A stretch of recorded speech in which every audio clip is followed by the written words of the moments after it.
합니다. 네, 150쪽 들어가겠습니다. 이번에는 아미노기의 전이, 자, 지금까지는 아미노산에 대해서 오기까지 한 거 다시 한번 복습 한번 해봅시다. 식물은 NO3나 NH4 플러스 이 상태로 흡수를 많이 해요. 그죠? 근데 NH4는 이게 독성을 가지고 있다 그랬어요. 그죠? 네, 그래서 네. 식물들이 좀 꺼려하고 질산염 상태로 많이 받아들이는데 이거는 1단계와 2단계 과정을 거쳐서 최종적으로 암모니아를 만든다 이렇게 얘기했습니다. 암모니아를 만들고 이 암모니아도 마찬가지로 그냥 두면은 물속에서는 NH4로 만들어지기 때문에 똑같이 독성을 나타낸다. 그래서 안 되겠다. NH3를 빨리 아미노산으로 만들어야 되겠다. 만들기 위해서는 어떻게 하느냐? 자, NO3를 NH3로 만들었으면 얘를 플러스 알파 케토산. 그 중에서도 알파 케토 글루타르산. 글루타르산과 합쳐져 가지고 뭘 만드냐? 글루탐산을 만든다고 그랬습니다. 음, 글루탐산. 글루탐산을 만들고 이 글루탐산도 역시도 이거는 아미노산이죠. 아미노산인데 글루탐산 역시도 완벽하지는 않기 때문에 뭘로 만드느냐? 저장하기도 좋고 저장 이동이 용이한 아미드긴 글루타민으로 만든다고 그랬습니다. 글루타민으로 만든다고 그랬고요. 글루타민으로 만들고 그 다음 이제 우리가 공부할 게 뭐냐? 이 글루타민이나 글루탐산을 이용해서 다른 걸로 만들 수 있다는 거죠. 자, 글루탐산을 가지고 작용기, 우리가 말하는 이 작용기 부분을 바꾸면은 다른 아미노산으로 만들 수 있다는 거죠. 그게 바로 아미노기의 음, 전이라는 것입니다. 아미노기의 전이라는 것입니다. 그러면은 책을 읽겠습니다. 글루탐산의 아미노기는 여러 가지 알파케토산이 전이되어 다양한 아미노산을 만든다. 이처럼 한 아미노산과 알파케토산 사이에 아미노기가 이동하는 반응을 아미노기 전이 반응이라고 한다. 자, 옥살아세트산의 아미노기가 전이 되면 아스파르트산이 되고 피루브산의 아미노기가 전이 되면은 알라닌이라는 아미노산이 만들어진다. 아미노기 전이 반응에 관여하는 효소는 아미노기 전이 효소이다. 식물의 여기까지만 일단 읽고요. 자, 그림 6-15를 한번 보겠습니다. 6-15.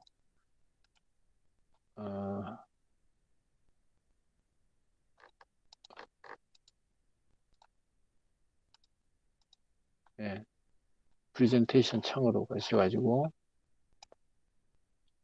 이건 결국 보면은 뭐냐면요. 아, 이렇게 잘라 놓겠습니다. 이렇게 잘라 놓겠습니다. 자, 글루탐산은 아미노, 아미노산하고, 아미노산도 NH3 암모니아하고 알파케토 글루타산이 만난 게 글루탐산이었어요. 근데 이 부분, 아미노기하고 있는 부분, 이 부분을 옥살아세트산하고 합쳐졌습니다. 자, 글루탐산하고 옥살아세트산을 합쳤어요. 합쳤더니 결국은 변화가 생기는데 아미노기 전이 효소가 작용을 해가지고 어떤 변화가 생기느냐. 자, 요 부분은 이쪽으로 넘어가고 색깔을 다시 할게요.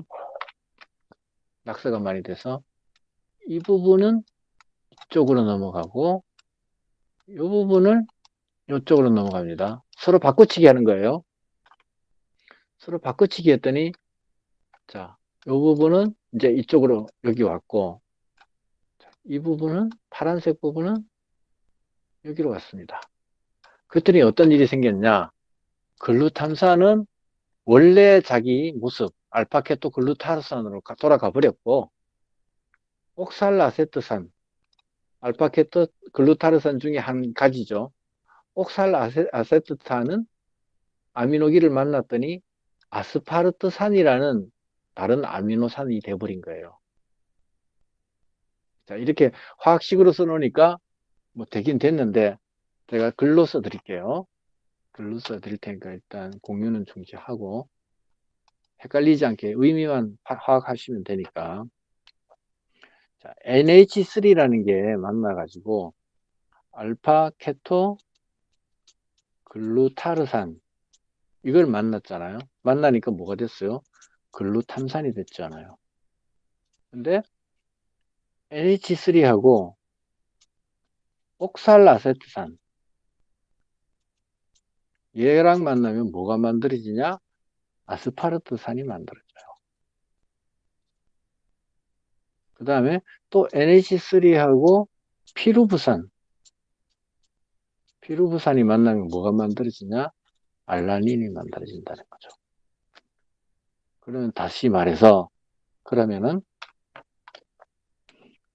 글루탐산하고 그럼 옥살아세트산이 만났어요. 만났더니 어떤 일이 벌어졌냐는 거죠. 그랬더니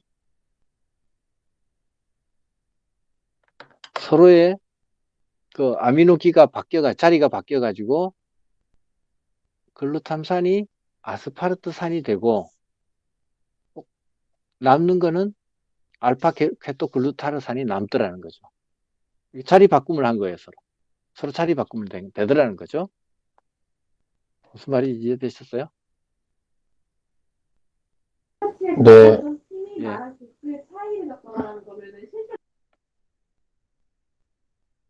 자, 아모니아가 알파 케토글루타르산을 만났더니 글루탐산이 됐어요. 각자 옥살아세트산을 만나면 아스파르트산이 되고 피루부산을 만나면 알라닌이 됐어요. 글루탐산에다가 옥살아세트산을 만났다 바꿔치기 했더니 원래 글루탐산은 가지고 있던 알파 케토글루타산이 나오고 아스파르트산으로 글루탐산이 바뀌더라는 얘기죠. 서로 자리 바꿨다는 얘기예요. 서로 자리 바꿈이 되더라는 얘기죠.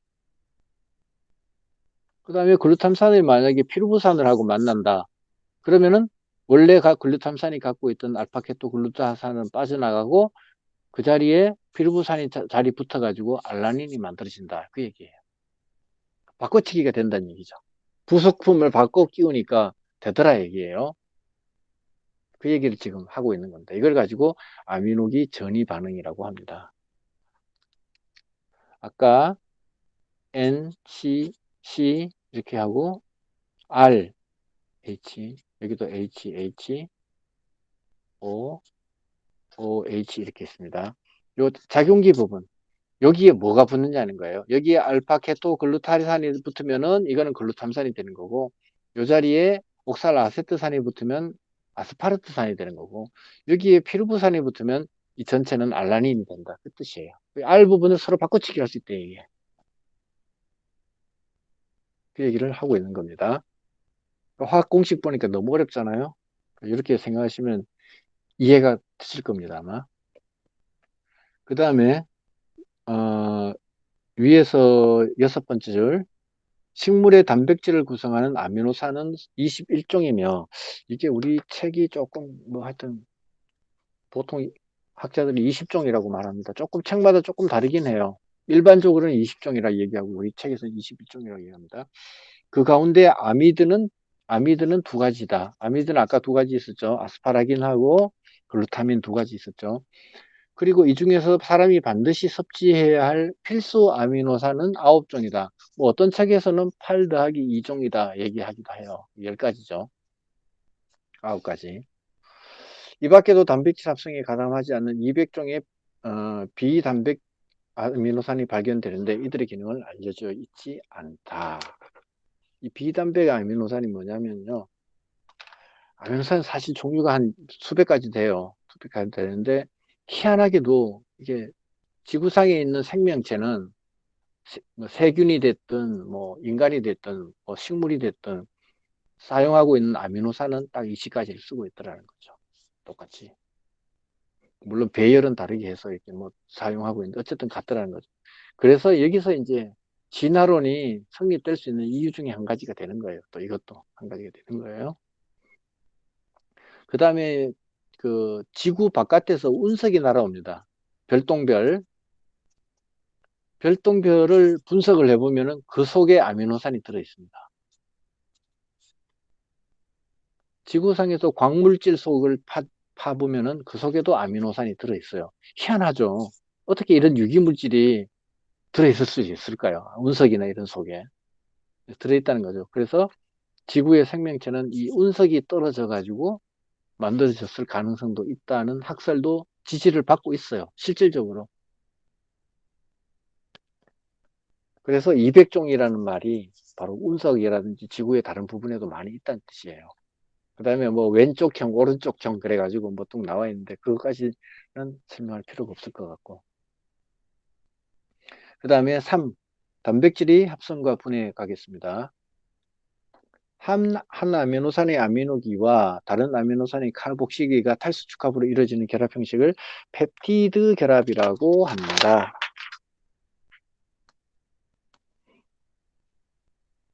자, N, C, C, O, H, O, H, R, H, H. 여기 아미노산이죠? 또 있습니다. H, H, N, C, C, O, OH, O, H, R1. 뭐 이거를 R이라고 합시다. 그러면은 여기에 OH기 있죠? 여기에 H 있죠? 둘이가 만났어요. 물이 됐죠? H2O, 물이 두 개, 산소 한 개.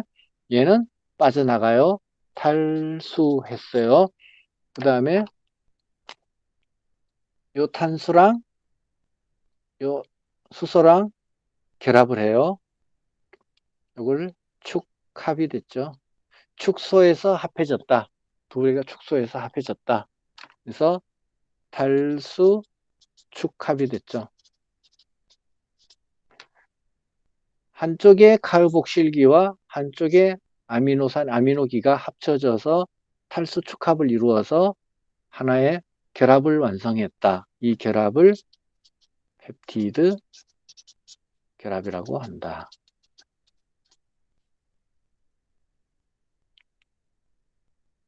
자, 계속 보겠습니다. 아미노산은 이러한 펩티드 결합으로 서로 결합되어 단백질을 합성한다. 자, 아미노산 1번, 아미노산 2번, 또 여기 또 H, H, N, C, C 이렇게 또 있겠죠? 또 O하고 또 얘들이 또 빠져나가겠죠? 탈수축합으로 또 빠져나가죠? 3번, 4번, 5번, 6번, 7번, 8번, 9번, 10번, 20번, 10,000번, 20,000번, 30,000번 계속 나갈 수 있는 거예요. 아미노산은 이러한 펩티드 결합으로 서로 연결되어 단백질을 합성한다. 펩티드 결합에 참여하는 아미노산의 수에 따라 디팝티드, 트리팝티드, 폴리펩티드라고 부르는데 단백질은 종류에 따라 300에서 3000개의 아미노산이 결합된 폴리펩티드이라 단백질은 단순히 만으로 구성된 단순 단백질과 비단백질 부분이 결합한 복합 단백질로 분류한다. 이 단백질에 아미노산만으로 된 게 있고 여기에 보면은 탄수화물 고리가 이렇게 꼬랑지 같은 게 이렇게 같이 붙어 있는 경우도 있습니다. 이게 당단백질이라고 그러죠. 당단백질. 우리 그 세포할 때 배웠습니다. 처음에 할 때. 그 세포막에 인지질 이중층이 이렇게 있으면은 이 내재 단백질이 있고 위에 이렇게 꼬랑지 같은 게 하나 툭 튀어나온 게 있었어요. 이게 단백질 안테나 역할을 한다는 거. 이게 당단백질이에요. 복합 단백질이라는 거죠. 자, 여기서 우리가 또 이제 제가 밴드에다 나중에 올려드릴게요. D, 트리, 폴리, 뭐 이런 말이 나오죠. D는 요거 다이, 트리, 폴리. 근데 폴리는 많다는 뜻이죠. 폴리라는 말 많죠. 뭐 폴리에스테르 그리고 뭐 폴리펩티드 뭐 어쩌고저쩌고 틀이 많아요. 자, 이게 화학에서요. 어떤 숫자를 나타낼 때 쓰는 용어가 있습니다. 헬라어 라틴어에서 가지고 온 것들인데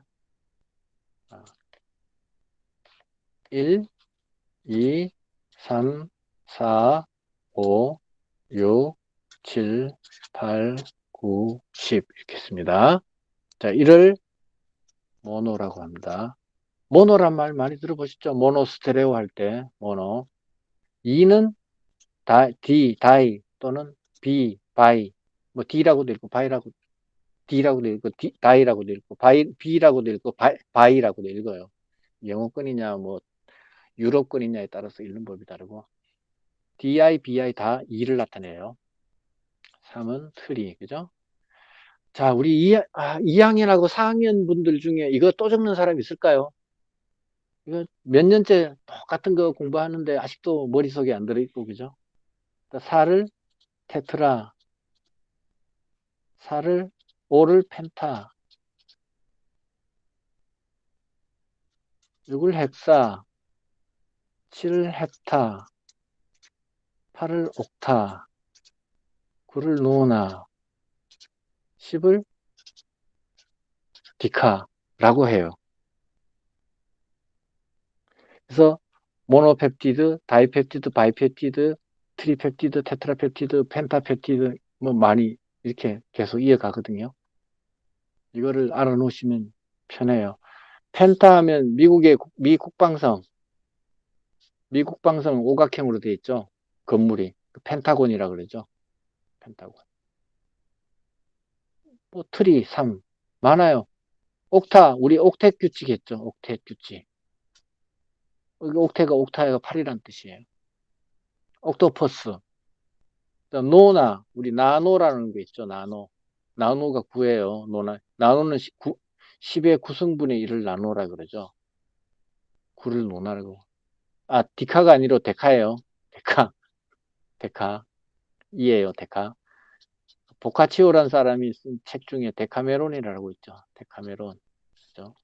10명의 사람이 10가지 이야기를 10일 동안 했다는 거. 그죠? 10일 동안 한 이야기를 묶어 놓은 책이 데카메론이죠. 그 역병이 발생했는데 도망을 가가지고 같이 열흘 동안 숨어 있으면서 하는 얘기. 뭐, 다 그런 거예요. 이거 금방 외울 수 있어요. 여기서 또 뭐 더 한다면은, 에타라는 것도 있고, 메타라는 것도 있고, 그 다음에, 뭐야, 갑자기, 어, 어, 프로파, 그 다음에 부타. 뒤에는 똑같아요. 다 똑같고. 에타, 메타, 프로파, 부타. 에티, 메티, 프로피, 뭐 이런 식으로 있고요. 에틸알코올, 메틸알코올, 프로판가스, 부탄가스 할 때예요. 요거는 탄소의 개수를 나타낼 때 사용하는 거예요. 탄소가 몇 개냐? 탄소가 한 개 있으면은 수소가 다 있죠. 탄화수소에서 탄소가 한 개 있으면 에타, 탄소가 두 개 연결돼 있고 나머지 수소로 이렇게 연결돼 있으면은 메타. 그래서 알코올 같은 경우에 에틸알코올, 메틸알코올 할 때 에틸알코올은 탄소가 한 개, 메틸알코올을 하면 탄소가 두 개 연결된 거예요. 메틸알코올 아니, 이게 메틸이고 이게 에틸이죠. 바뀌었어요. 첫 번째가 메타고 두 번째가 에타예요. 바뀌었어요. 일단 프로파가 3이고 프로판 가스 있죠. 우리 가정용 프로판 가스 그리고 할 때 이게 탄소가 3개짜리예요. 탄소가 3개짜리. 그 다음에 우리가 그 놀러 갈 때 부탄가스 가지고 다니죠. 이게 탄소가 4개짜리예요. 탄소가 4개 돼 있으니까 결합을 하려면 시간이 좀 더 결합을 끊으려면 시간이 좀 더 걸리겠죠.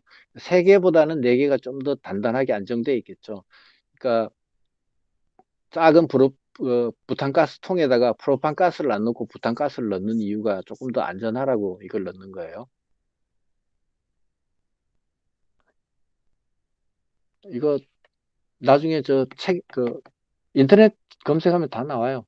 그러니까 찾아가지고, 아니면 제가 밴드에 올려드릴게요. 자, 계속 책을 읽어보겠습니다. 단백질의 1차 구조는 펩티드 결합과 아미노산의 종류별 변이 순서에 의해 결정된다. 자, 단백질은 결합을 할 때 1차 구조, 2차 구조, 3차 구조가 있습니다. 구조. 자, 1차 구조는 그냥 옆줄로 쭉쭉 붙고 2차 구조부터는 조금 이제 꼬이기 시작하고 3차 구조는 입체가 됩니다. 입체 구조를 이루어요. 계속 요거를 생각하면서 읽으시면 금방 이해되실 거예요. 자, 여기에다가 수소결합, 판들의 발수 힘 등이 작용하여 나선형이 꼬이고 중첩되면서 여러 가지 다양한 그 입체 구조의 모양을 갖게 된다. 이러한 단백질의 구조적 특징은 다양한 기능과 관련이 있다. 우리 아까 봤던 양성자 펌프 같은 거 있었잖아요. 이렇게 생긴 거. 생겨가지고 이렇게 해서 펌프가 이렇게 돌아가죠. 이게 다 단백질이란 거예요. 아미노산이 다 모여가지고 이렇게 입체적인 구조를 만들어서 마치 물레방앗간의 풍차처럼 만든 거예요.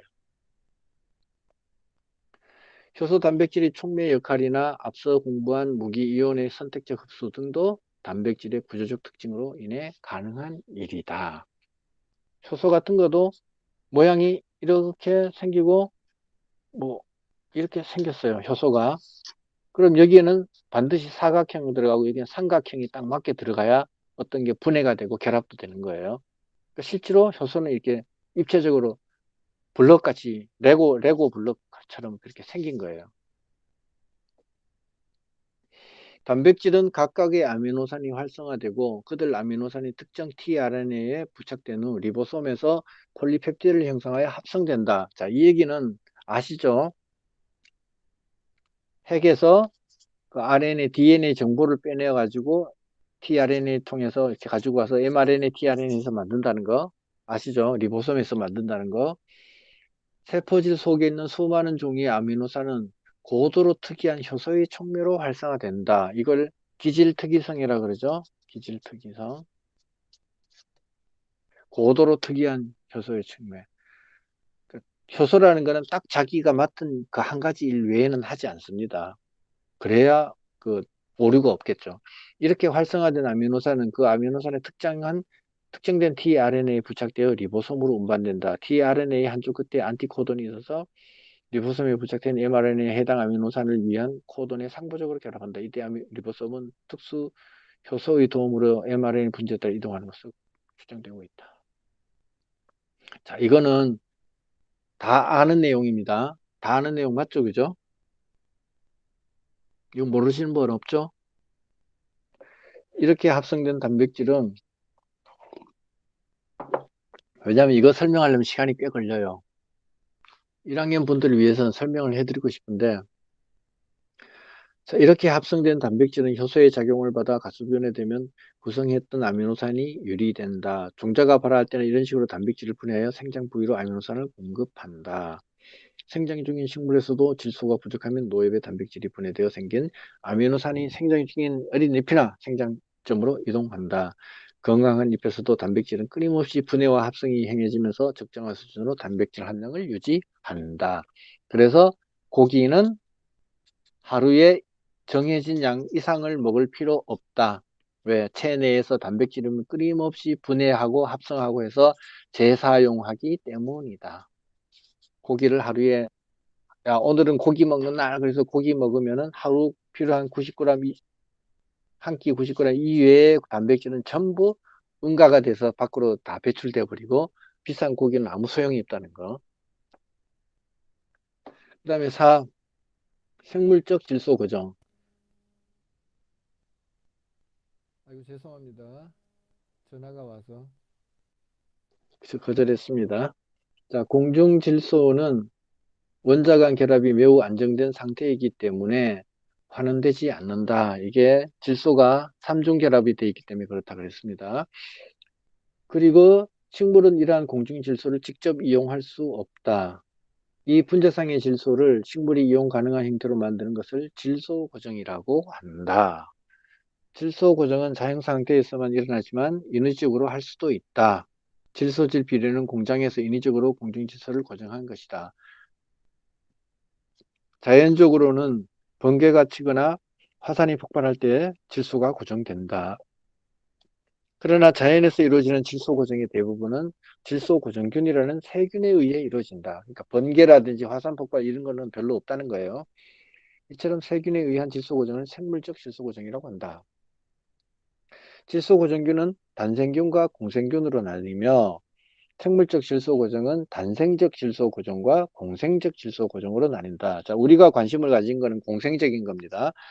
식물 생리학적으로 의미 있는 질소 고정은 공생균에 의한 공생적 질소 고정이다. 공생균은 뿌리의 표면, 식물의 뿌리 표면 아포플라스트 세포 안에 살면서 숙주 식물로부터 에너지원인 말산을 공급받고 자, 박테리아는 식물로부터 말산을 공급받습니다. 말산. 그 다음에 대신에 질소를 고정하여 공급한다. 식물한테는 질소를 준다. 이러한 공생균 관대 근류근, 뿌리혹 박테리아, 근류균은 세포에 침입하여 세포 속으로 들어온다. 대부분이 근류를 형성하는 것이 특징이다. 콩이나 알팔파와 같은 콩가 식물은 주로 리조비움 속 세균들이 공생하면서 근류균을 형성한다. 리조비움 속 계문광목 가속종 할 때 속 세균들이 공생하면서 형성한다. 근류균은 세포 안에서 공생관계를 형성하면 균체가 커지고 피막을 형성하여 운동성이 없는 박테로이드로 변형되어 질소 고정 능력을 발휘하게 된다. 뿌리혹 박테리아의 세포질은 수천 개의 박테로이드가 들어있으며 여러 개의 박테로이드가 모여 피막을 둘러싸여 마치 세포 내 소기관처럼 보이는 심비오솜을 형성하기도 한다. 위에 그림을 한번 보시면은 박테로이드가 나와 있죠. 박테로이드는 박테리아가 많이 여러 개가 모여가지고 단체가 되어가지고 하나의 구조물이 된 거예요. 그래서 여기서 보면 네 개가 딱 모여가지고 하나의 덩어리처럼 딱 구조물이 돼 있죠, 그죠? 구조물이 돼 있고, 아, 그렇게 구조물이 된 네 개가 이렇게 하나의 세포막에 둘러싸여 있는 것처럼 형성이 돼 있죠. 그걸 이제 신비오솜이라고 그러죠.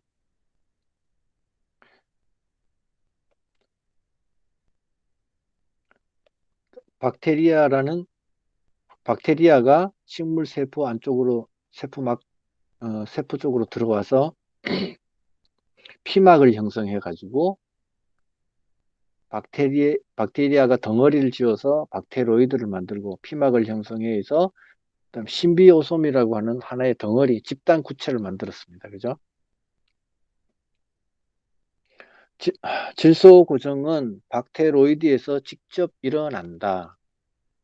균체의 중심에는 효소 복합체인 질소 고정 효소가 있다. 이게 이 효소는 분자량이 18만이며 분자량 이거는 수소 같은 게 원자량이 1이고 산소는 수열에 비해 산소는 16이죠. 16이고 이런 식으로 이거를 다 더한 거예요. 다 더했을 때 18만이 되는 거예요. 철과 몰리브덴의 비율이 9대1로 포함되어 있는 철몰리브덴 단백질과 철몰리브덴 단백질 이게 120페이지에 얘기 나와서 앞에서 얘기 조금 언급이 됐습니다. 분자량이 5만 천이며 철이 함유되어 있는 철단백질이 두 가지 단백질로 구성되어 있다.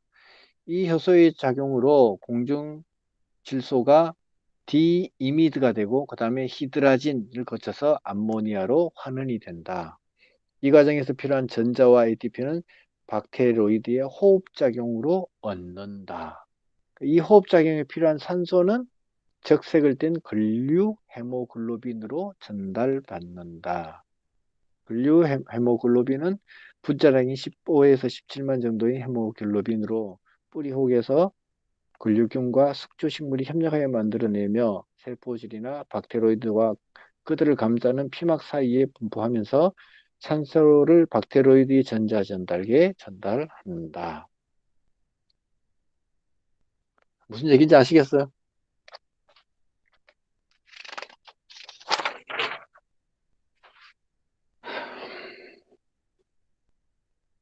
자, 질소 고정은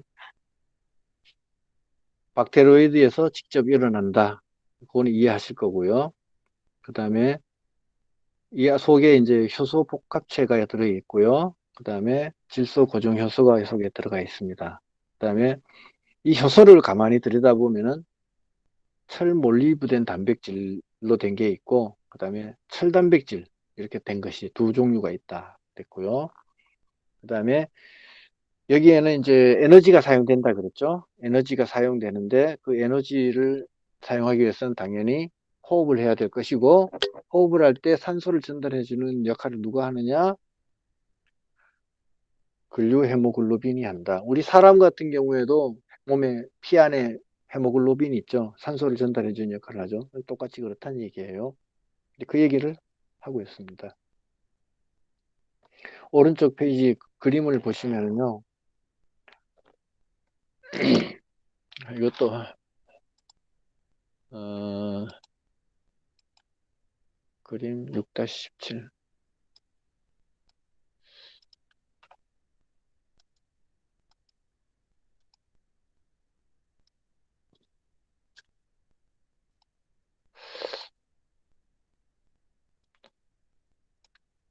확실히 공부는 이 장단점이 있어요.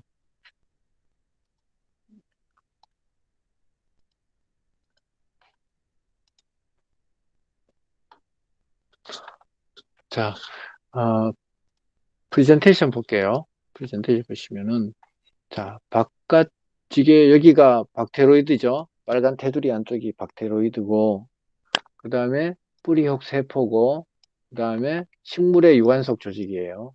그 식물의 유관속 조직 근처에 뿌리혹 박테리아가 자리를 딱 잡고 앉아 있다는 얘기죠. 자, 밖에서 공기 중에서 질소가 들어왔죠. 그죠? 공중 질소죠. 그 사람은 이걸 직접 어떻게 이용할 수 없어요. 식물체도 이용할 수 없고요. 이게 박테로이드 안쪽으로 들어왔어요. 들어왔더니 철몰리브덴 단백질체죠. 이게 지금 단백질체죠. 철과 몰리브덴 이 단백질체가 작용을 해서 NH3를 만든다는 얘기고, 그죠? 이 NH3가 알파케토산하고 합쳐져 가지고 이 뿌리혹 세포 안에서 글루탐산이라든지 글루타민을 만든다는 얘기고요. 그죠? 그 다음에 아스파라긴이 만들어지면 이거는 다시 식물한테 가는 거예요. 식물이 이제 아스파라긴 상태로 해서 아미드 상태로 해가지고 식물 상태한테 가지고 간다는 얘기죠. 그럼 식물은 뭘 주냐? 식물은 박테로이드한테 뭘 주냐?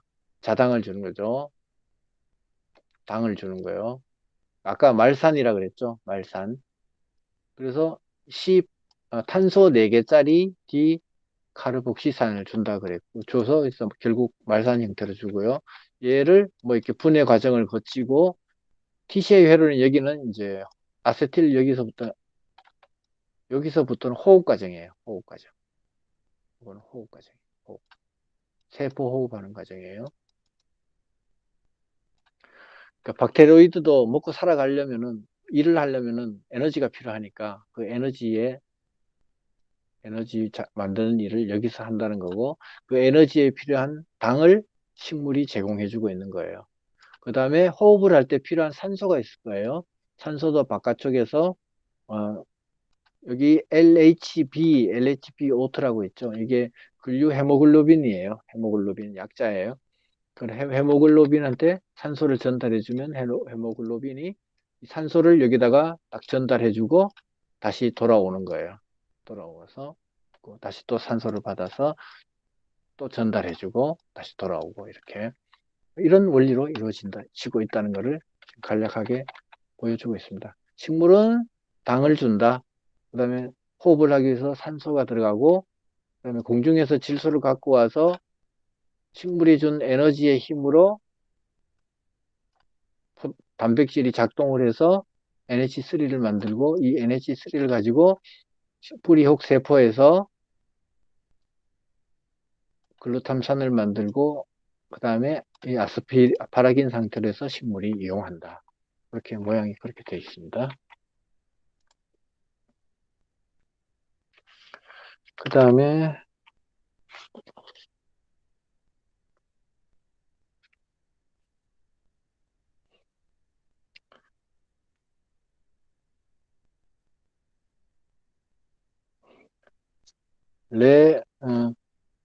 레그 헤모글로빈. 죠. 헤모라는 말이 햄이란 말이 피라는 뜻이에요. 우리 햄 구조, 햄 구조 뭐 했는데 글로빈은 지구를 글로벌 뭐 어쩌고 하잖아요. 이게 구, 공 이런 뜻이에요. 그러니까 둥글게 피에 있는 둥글게 생긴 그런 어떤 장치죠. 레그라는 거는 모으다, 뭐 말하다 이런 뜻도 있어요. 말하다, 레고, 레고. 그 어린이들 가지고 노는 그 레고라고 이렇게 생긴 거 있죠. 애기들 갖고 노는 거, 그 블럭 끼우고 맞추는 거. 이게 이름이 레고예요. 레고. 이름을 제가 보니까 참 잘 지었다고 생각해요. 이게 레고가 말하다라는 뜻이거든요. 말하는 뜻도 있어요. 왜 말하냐면은 다양하게 생긴 이 블럭을 가지고 애기들은 말을 잘 못해요. 근데 이 블럭을 가지고 애기들은 말을 하는 거예요. 그죠? 자기가 마음속에 생각하고 있는 거라든지 뭐 여러 가지를 블럭을 통해서 애기들은 말을 하고 있는 거예요. 그 상표 이름을 레고로 지었다는 게 저는 아주 뛰어나다고 생각해요.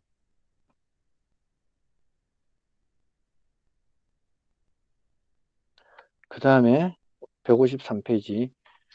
박테로이드에서 암모니아로 고정된 질소는 뿌리혹 세포의 세포질로 이동하여 글루탐산, 글루타민, 아스파라긴, 우레이드 등을 합성한다. 질소 고정 식물에서 동화된 질소는 뿌리의 종류에 따라 아미드 또는 우레이드 형태로 물관을 통하여 줄기나 잎으로 운반된다. 그림 6-18 다음 페이지 한번 보시면은 6-18이 작은 글자 한번 읽어볼게요. 우레이드. 그 아까 우레아라는 말은 오줌이라 그랬죠? 우레아, 오줌이라는 뜻이에요. 요소의 유도체, 우레이드는 요소의 유도체로 보이고 요산으로부터 형성되며 모두 질소, 탄소, 질소의 골격을 가지고 있어요. 그림에도 한번 보시면은 다들 NCN 이렇게 구조가 다 돼 있죠, 그죠? 식물이 우레이드에 저장된 질소를 이용하려면 일단 요소로 분해하고 그 다음에 이후에 다시 요소를 우레아제로 가수분해해야 한다. 뭐 이런 식으로 여기서는 NCN 구조를 가지고 있다. 그것만 잘 보시면 돼요. 642, 그다음 이렇게 해서 이제 질소는 끝났고요. 그 다음에 황과 기타 무기소의 동화 얘기를 보겠는데, 음,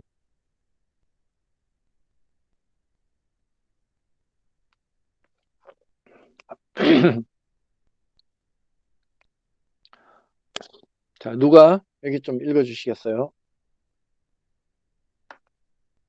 황하고 인하고 두 페이지, 네 페이지니까 요거는 우리가 이 책을만 가지고는 자세히 알 수 없어요. 알 수 없기 때문에 읽고 넘어가도록 하겠습니다. 누가 읽어주실까요?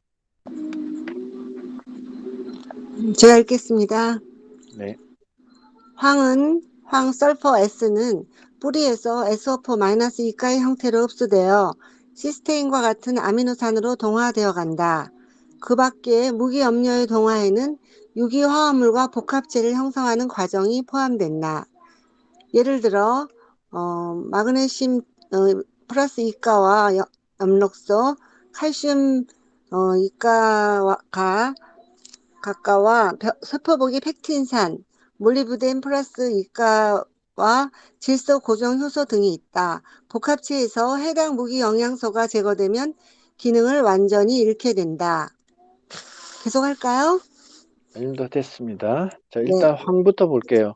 그러니까 설퍼라는 게요. 그 원래 뜻이 라틴어에서 번개라는 뜻이죠. 번개. 번개황. 이게 화산 같은 지역에 가면은 황이 유달리 많은 데가 있죠. 그죠? 유황 온천이라든지 뭐 그런 거 있잖아요. 그죠? 자, 황은 SO4 형태로 흡수되어 가지고 시스테인 같은 아미노산, 그러니까 시스테인도 아미노산인데 여기에는 특별히 황이 필요한 거예요. 황이. 그러니까 모든 단백질, 그러니까 아미노산마다 황이 다 필요한 건 아니고 몇몇 아미노산에는 황이 들어있는 게 있다는 거예요. 그 다음에 그 밖에 무기이온의 동화에는 유기화합물과 복합체를 형성하는 과정도 있다. 이게 뭔 말이냐면 엽록소에는 마그네슘이 중간에 딱 들어가 있는 거 보셨죠? 그죠? 그 다음에 세포벽에는 칼슘이 필요하고 우리 사람의 뼈에는 또 칼슘이 필요할 것이고 뭐 이런 식으로 무기 영양소들이 우리 유기물체하고 꼭 필요한 부분들이 결합이 이루어지는 부분들이 생긴다는 거죠. 그런데 마찬가지로 황도 그런 역할을 하고 있다는 겁니다. 그게 바로 시스테인 같이 대표적인 거죠. 그 다음에 황의 동화. 예, 여기 계속 읽어주세요. 네, 알겠습니다. 황의 동화.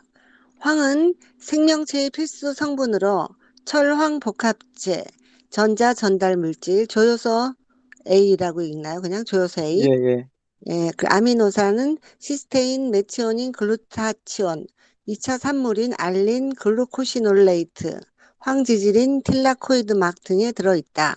식물, 세균, 곰팡이는 주변에서 흡수한 황산염을 동화시켜 이들 물질을 합성한다. 동물은 황산염을 동화하지 못해 식물에 의존한다. 예. 어, 철황복합체. 이건 전자전달 물질인데 우리가 앞에서 살펴봤어요. 114페이지하고 148페이지에 간략하게 나오고 있고요. 이게 뒤에도 나옵니다. 뒤에도 광합성하고 할 때 나올 거고요. 그 다음에 아미노산의 세 가지 종류가 이제 황이 들어있다는 얘기고, 그 다음에 2차 산물, 알린, 뭐 매운맛 내는 거, 주로 매운맛 내는 쪽에 보면 황이 많이 들어가 있네요. 그죠? 그 다음에 동물은 이런 황해 동화를 못 한다는 거. 그래서 다른 거를 먹어야만 종속 영양을 생물이라는 얘기죠. 그 다음에 황산염의 흡수. 여기도 읽어주세요. 황산염의 흡수, 토양 중 황의 흡수 형태는 SO4-이가이다. 황산염은 토양의 모함으로부터 유래되지만 대기 중에 이산화황 SO2와 황화수소 H2S가 빗물에 녹아 토양에 공급되기도 한다. 저농도의 이산화황은 기공을 통해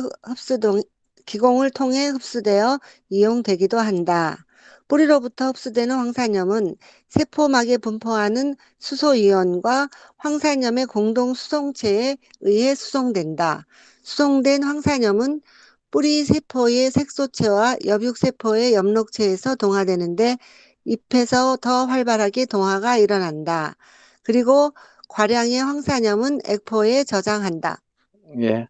먼저 황산염을 흡수하는 방법이죠. 흡수하는 형태는 황산 SO4, 이가이온 황산이고, 그 다음에 이게 흡수되기 전까지 자연의 어떤 형태로 있느냐 하면은 그 토양의 모함, 바위돌 같은 게 이게 빗물이 비가 와가지고 씻겨 내려와서 이렇게 만들어지기도 하고, 그 다음에 뭐 이산화황이라든지 황화수소 이런 것도 비에 녹아가지고 만들어지기도 하고, 뭐 여러 가지 과정이 있다는 거죠.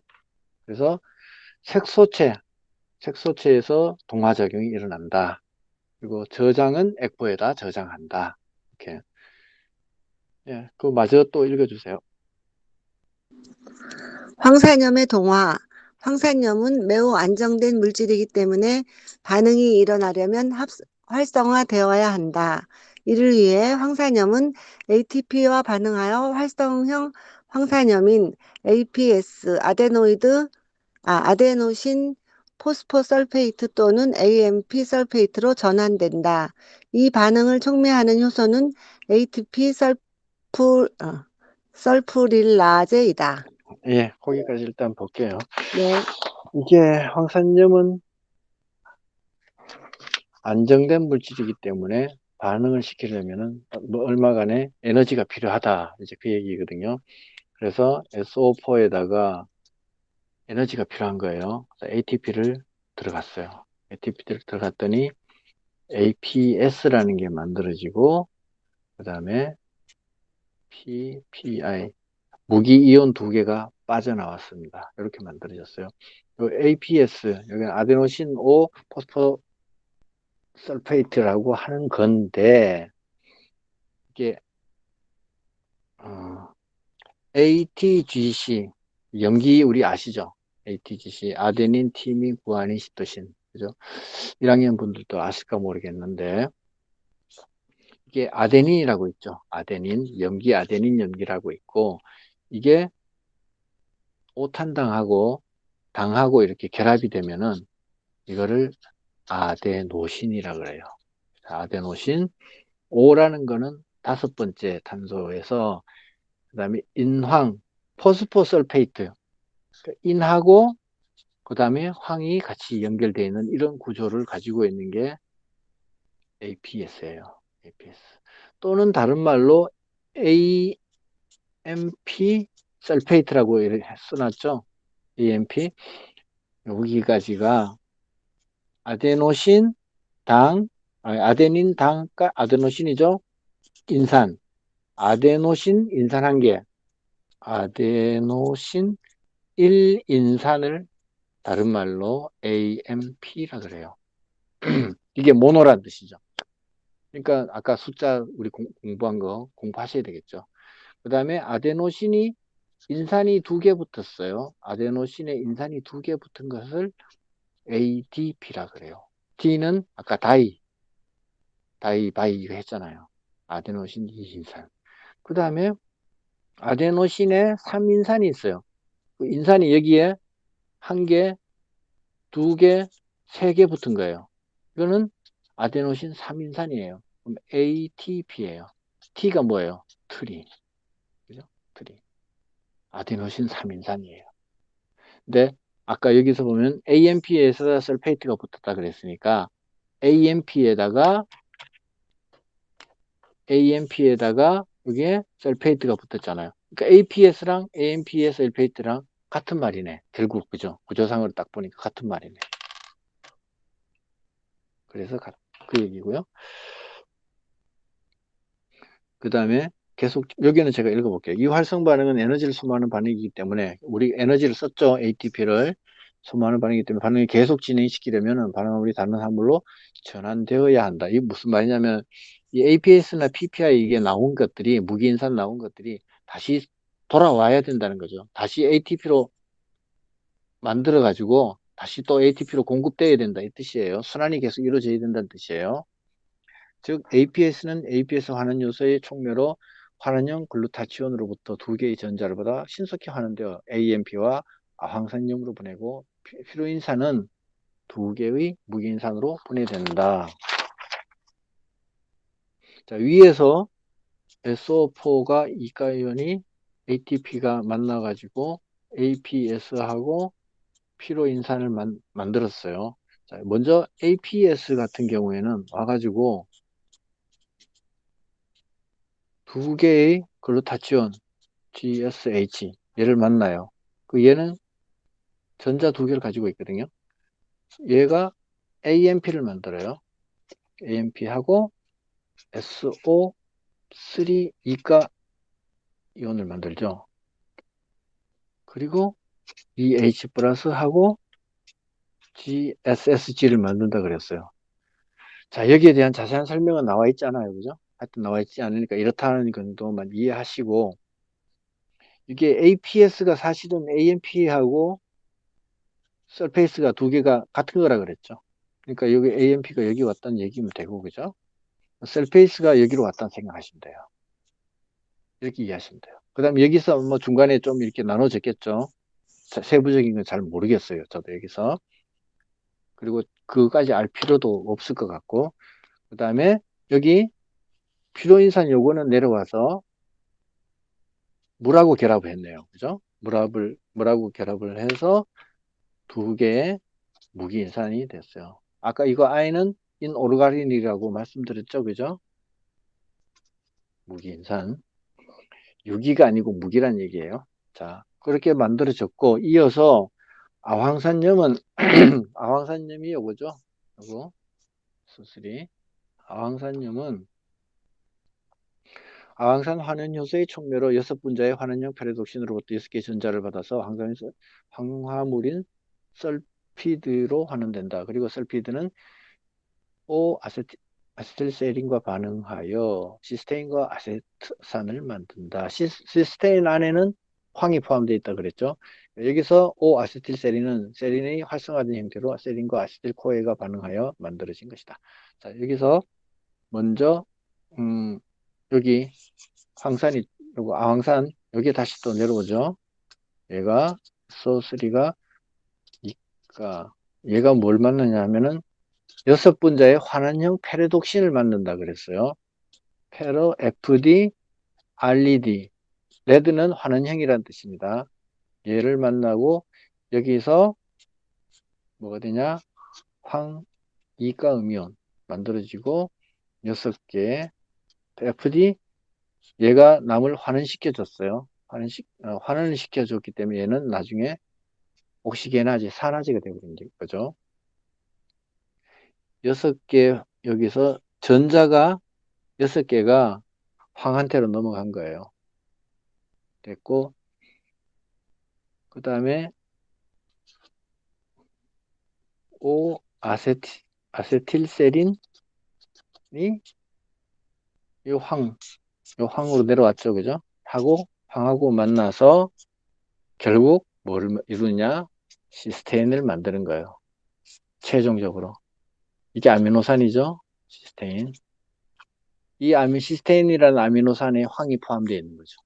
다른 아미노산은 아까 우리 앞에서 봤던 뭐 아미노산에는 아스파라긴이라든지 뭐야 거기에는 그게 없었죠, 그죠? 글루탐산이라는 거기에는 황이 없었는데 시스테인에는 황이 들어가 있다는 거죠. 이거 부산물로 만들어지는 게 아세트산이 만들어진다. 구조가 이렇게 되는 거예요. 흐름은 이렇게 되니까 그냥 이걸로만 알고 있어라. 이제 그 뜻이거든요. 저도 굳이 알고 싶지가 않아요. 여기에 대해서는. 자, 그럼 계속 읽어볼게요. 한편 효소 APS 키나제는 APS와 ATPR 반응을 촉매하여 PAPS 3개의 포스포 아데노신하고 5가의 5번째 포스포 서페이스를 형성한다. 황산기 전달 효소라는 게 있는데 이것은 바로 이 PAPS로부터 각종 함황 유기합물의 황산기를 전달한다. 그렇구나. 황산염이 시스테인으로 동화되는 과정에 전자공유체로 글루타치온 GSH였죠. GSH 글루타치온 그 다음에 페라독신 O-아세틸세린이 사용된다. 이중 환원형 페라독신이 광합성에서 세린이 광호흡에서 사용되기 때문에 잎에서 황의 동화가 더 활발하게 일어나는 것으로 보인다. 잎에서 동화된 황은 체관을 통하여 단백질 합성 장소로 이동하며 주로 글루타치온의 형태로 이동된다. 자, 이렇게 해서 황이 어떻게 동화되는지 관련된 거는 이제 끝났고요. 결국은 아미노산 중에 황을 필요로 하는 몇 가지, 3가지가 있었죠. 개들을 위해서 황을 동화를 시켜야 했습니다. 여기에는 ATP가 사용됐다는 거. 그게 이제 조금 독특한 일이죠. 독특한 거고. 그 다음에 전자 전달 과정을 거쳤다는 거. 여기서 사용된 것들은 주로 광합성이나 호흡이나 이런 데 많이 사용되기 때문에 황이 역할을 하기 때문에 그래서 잎에서 주로 만들어진다. 이렇게 몇 가지로 요약해 볼 수 있겠습니다. 그 다음에 기타 무기이온의 동화에서 인산 동화 볼게요. 무기이온에는 인산하고 그 다음에 양이온 동화 이렇게 2가지가 있는데 인산 동화를 한번 보겠습니다. 인산 동화는 조금밖에 안 돼요. 인산은 H2PO4 형태로 흡수된다. 다른 것도 또 있었죠. HPO4 이가 마이너스도 있었죠. 그죠? 여기다가 수소 이온을 붙였더니 H2가 되고 PO가 되고 2 빼기 1 했더니 1개 되더라. 지난번에 했죠. 2가지가 있다고. 근데 이제 H2 형태가 더 많이 된다. 흡수된다. 흡수되며 양이온 인산 공동 운반체를 통해서 세포내로 흡수된다. 테프리에서는 수소이온과 유기산을 토양으로 운반하고 유기인산과 무기인산을 용해시켜 인산의 효율적 흡수를 돕는다. 흡수된 인산은 엽록체에서 광인산화, 미토콘드리아에서 산화적 인산화, 세포질에서 기질 수준 인산화로 ATP를 합성한다. 자, 인산이 중요한 거는 이유는 인산은 확실히 중요해요. 왜? ATP를 만들어야 되니까. 이 ATP의 P, 인산, 이게 딱 필요하기 때문에 뭐 더도 말고 덜도 말고 정말 필요한 거예요. 사람이든 식물이든 뭐 누구든 ATP가 없으면은 그거는 바로 죽음입니다. 살아있다는 거는 ATP를 만들기 때문에 살아있다는 거예요. ATP는 바로 삶의 에너지이기 때문에. 우리가 글씨 쓰고 생각하고 뭐 일하고 걸어가고 말하고 모든 게 바로 다 ATP를 통해서 만들어집니다. ATP가 만들어내는 에너지. ATP가 ADP 플러스 PI 분해 3개짜리 인산이 2개짜리 인산으로 분리되는 이 과정에서 고에너지가 발생됩니다. 이 고에너지를 사용해서 사람들이 말도 하고 걷기도 하고 뛰기도 하고 그 다음에 반딧불이는 빛을 내기도 하고 뭐 그러는 거예요. 그런데 여기에 중요한 3가지가 나왔습니다. 이렇게 ATP를 만드는 것을 다른 말로 인산화라고 합니다. 인산화. 인산화에는 3가지가 있습니다. 3가지. 첫째, 광인산화. 두 번째, 산화적 인산화. 세 번째, 기질 수준 인산화. 책에 나와 있죠? 그거 3가지 인산화가 중요합니다. 광인산화는 광합성 때 일어나겠죠. 명반응. 어디서? 엽록체. 엽록체도 어디? 틸라코이드막. 플라코이드. 예. 그 다음에 미토콘드리아의 기질 수준부터 먼저 하면은 이거는 해당작용. 그 다음에 TCA 회로.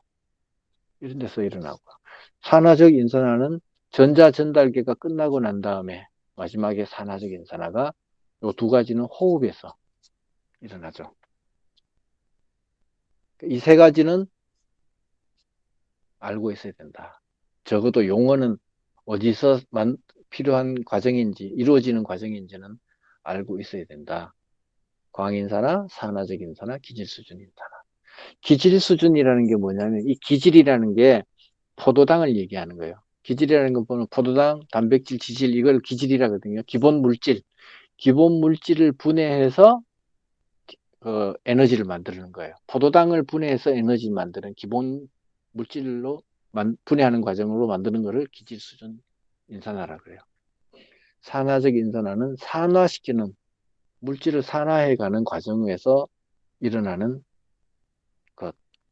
그 다음에 산화라는 거 아까 했죠? 전자를 잃어버리는 거, 수소를 잃어버리는 거, 산소를 얻는 거. 마지막에 산소한테 전자를 전달해 주거든요. 산화적 인산화. 그 다음에 광인산화. 명반응에서 이루어지는 광인산화. 이거는 꼭 아셔야 돼요. 시험에 나오느냐? 그건 모르겠어요. 너무 기본적이라서 시험에 안 나올 수도 있어요. 오히려 안 나올 수 있어요. 왜? 중학생도 아는 거기 때문에. 자, 밑에 그림을 보겠습니다. 이게 오른쪽 양이온 동화하고 관련된 거네요. 그죠?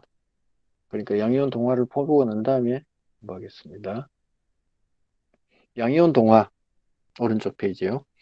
흡수한 양이온들은 비공유 결합으로 유기화합물과 복합체를 형성한다. 자, 양이온들은 비공유 결합이라 그랬어요. 비공유 결합. 공유 결합이 아니고 비공유 결합. 양이온과 탄소화합물 사이에 형성되는 비공유 결합에는 배위 결합과 정전기적 결합 이렇게 2가지가 있습니다. 자, 배위 결합이란 건 뭐냐? 탄소화합물의 일부 산소나 질소가 비공유 전자 핵심이 요겁니다. 비공유 전자를 제공해서 양이온과 결합하는 것으로 이 결과로 양이온의 양전하는 중화된다. 엽록소의 마그네슘, 시토크롬의 철, 구리, 주석산 복합체의 결합은 배위 결합의 한 예이다. 자, 왼쪽 페이지에 보시면은 첫 번째 그 주석산에 구리가 노란색으로 구리가 합쳐졌죠. 이게 또 저기 있나 모르겠네요. 이게 그림 6-19 6-19 만들었으면 써먹어야지. 아이고 없네. 없네. 자, 구리하고 주석산이 만났죠. 그 다음에 구리 주석산 복합체에 가보면 어때요? 이미 OH하고 점선으로 딱딱 돼 있고 구리가 딱 연결돼 있죠. 이 점선이 뜻하는 바가 뭐냐 하면은 바로 배위결합이에요. 배위결합. 배위결합이라는 건 뭐냐? 비공유 전자쌍하고 결합하는 거예요. 이 구리가 비공유 전자쌍. OH에는 공유 전자끼리는 이미 자기들끼리 다 결합을 해버렸어요. 결합을 해버렸기 때문에 남아있는 건 비공유 전자밖에 없어요. 걔들이랑 결합한다는 거죠. 자, 산소는 보면은요, 산소는 수회리베 봉탄질산 8번이죠. 그러면은 첫 번째 궤도에 2개 전자 들어가고, 두 번째 궤도에 1개, 2개, 3개, 4개, 5개, 6개 다 됐죠. 그죠? 그럼 빈자리가 2군데 남았잖아요. 그죠? 2군데 여기에 지금 여기 그림 보면은 한쪽으로는 탄소와 연결되어 있고 한쪽으로는 수소와 연결되어 있죠. 그죠? 그림으로 보면은 거기 주석산 구리 주석산 복합체에 보면은 그럼 결론적으로 붙을 데가 없어. 다 공유 여기 공유 전자쌍은 이미 탄소랑 연결되어 있어요. 다. 그래서 붙을 데 없어. 남아 있는 게 뭐냐? 요게 비공유 전자쌍이에요. 요거는 공유 전자쌍이고 비공유 전자쌍 여기에 구리가 와서 붙는 거예요. 원래는 붙으면 안 되는데 구리는 금속 원소예요. 얘들은 세단 말이야. 전자가 넘치는 애들이야. 얘들이 와서 여기 붙어요. 비공유 전자쌍에. 이거를 배위결합이라고 해요. 배위결합. 비공유 전자쌍에 슬그머니 들어앉아서 갖다 붙는 걸 배위결합이라고 그래요. 그 다음에 옆에 것도 보시면은 마그네슘이 이거 엽록소 그림이잖아요. 우리 잘 아는 그림이죠. 킬레이트 구조. 여기도 마그네슘도 보면은 마그네슘이 중간에 딱 들어있고 옆에 질소가 4개가 딱 있어요. 그죠? 근데 이쪽 2개는 점선으로 연결돼 있죠. 자, 이 점선이 바로 배위결합이에요. 점선이. 마그네슘도 마찬가지로 공유 결합, 전자 결합할 부분은 이렇게 2군데 있어요. 나머지 부분은 공유 결합이 안 되는 부분이에요. 비공유 전자예요. 이 부분에 질소가 갖다 붙어 있다는 거죠. 마그네슘이. 왜? 금속이니까 가능해요. 금속이니까. 계속 책을 볼게요. 그래서 엽록소에도 그렇고 시토크롬 이거 앞에 우리 책에 시토크롬 철도 마그네슘 대신에 철 들어갈 수 있었죠. 그죠? 철 대신에 그 구리 주석 다 들어갈 수 있어요. 이런 것들이 여기 해당되는 거다. 그다음에 정전기적 결합은 양으로 하전된 양이온과 탄소 화합물이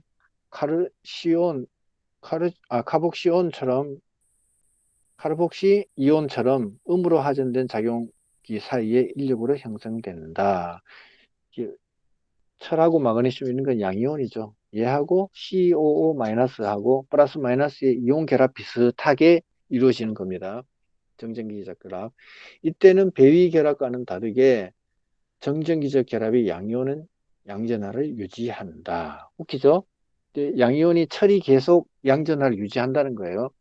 말산 칼슘 복합제와 백디산 칼슘은 정전기적 결합의 한 예이다. 칼륨이온은 대부분의 세포질과 에포에서 자유이온으로 존재하지만 유기산의 칼복식이와 정지적 결합으로 유기산 칼륨 복합체를 형성하기도 한다. 왼쪽 페이지의 밑에 그림이 정전기적 결합이에요. 정전기적 결합. 여기도 보면은 COOH 말산에서 COOH가 위에 한 개, 밑에 한 개 있죠. 거기서 끝에 COO의 H가 다 빠져나가는 거예요. 그래서 수소 2개가 빠져나가요. 수소이온 2개가. 그러면서 COO 마이너스가 두 개 생겼죠. 양쪽으로 두 개 생겼어요. 자, 여기에 칼륨 두 개가 와서 붙습니다. 위에도 하나 붙고 밑에도 하나 붙었어요. 그런데 이온이 마이너스 플러스해서 상쇄가 안 되고 계속 이온 상태를 플러스를 띄고 있는 거예요. 서로. 그래서 말산칼륨이나 백딘산칼륨 이런 것들이 희한하게도 플러스 마이너스가 만났으면 이온 결합에서는 이온 결합이 대표적인 게 어떤 게 있냐면 Na 플러스 Cl 마이너스예요. 얘들이 합치면은 그냥 NaCl이 돼요. 마이너스 플러스가 상쇄돼서 중성이 돼요. 근데 이거는 그렇지 않다는 거예요. 그대로 칼륨이 그대로 플러스로 남아 있다는 거예요. 이게 이런 정전기적인 정전기를 계속 띠고 있다는 거예요. 식물은 토양 중에서 계속 책을 보겠습니다. 수산화 제1철 FeOH2 수산화 제1철. 그 다음에 두 번째는 수산화 제2철, 세 번째는 수산화 제3철. 이런 식으로 과 같은 제2철의 산화물 형태로 존재하는 철을 이용한다. 그런데 이 철은 중성에서 난용성이기 때문에 뿌리는 철의 이용도와 용해도를 증가시키는 기작을 가진다. 즉 뿌리는 토양을 산성화시켜서 제2철의 용해도를 높이고 수소 공유체와 철 킬레이트화 초소를 사용하여 킬레이트 알죠? 철이 중간에 들어가고 양쪽으로 이렇게 사각형 이렇게 만들어지는 거 킬레이트 구조. 제2철을 용해도가 큰 제1철로 환원시키며 킬레이트제를 분비하여 철과 안정적이고 용해 가능한 복합체를 형성하여 체내로 운반한다. 제2철 제2철 식물철 운반자. 자, 이거는 아까 왼쪽에 마그네슘 그 배위 결합하고 같은 그림이에요. 똑같은 그림이에요. 같은 그림을 형성한다. 이게. 자, 이렇게 해서 무기양분이 식물체가 무기양분을 어떻게 자기 몸속으로 끌어들이고 그 끌어들인 걸 어떻게 자기 몸속에서 동화시켜서 이용하느냐 이런 과정을 살펴봤습니다. 흐름은 어떻게 되고 막을 통과할 때는 어떤 식으로 수송하느냐 이런 것도 공부했습니다. 다음 시간에는 드디어 이제 광합성하고 이제 호흡작용 두 가지가 중요한 두 가지가 나왔습니다. 광합성하고 호흡작용을 잘 이해하고요. 그 다음에 질소 동화 뭐 이런 거 수송되는 거 이거 수송 이거 쉽잖아요. 솔직히 조금만 신경 쓰면 돼요. 돌아가는 것만 머리를 책에서 조금 멀리 떠가지고 좀 깔보듯이 책을 보세요. 그래서 전체를 한번 훑어가지고 흐름을 파악하세요. 그러면은 어렵지 않아요. 깔보듯이 눈을 내리 깔아서 보시면은 그런 다음에 광합성과 호흡작용을 깊이 있게 한번 이해해 보세요. 그러면은 앞으로 책 읽는 거 하나도 겁 안 나요. 160페이지 네, 문제는 알겠습니다. 문제는 오늘 시간이 많이 늦었기 때문에 각자 한번 풀어 보시기 바랍니다. 자, 오늘 공부한 데서 뭐 황하고 인은 그 양이온 동화 이거는 조금 뭐 어쩔 수 없어요. 그 정도로 공부하시고 다른 부분에서 혹시 이해 안 되시는 부분 있어요?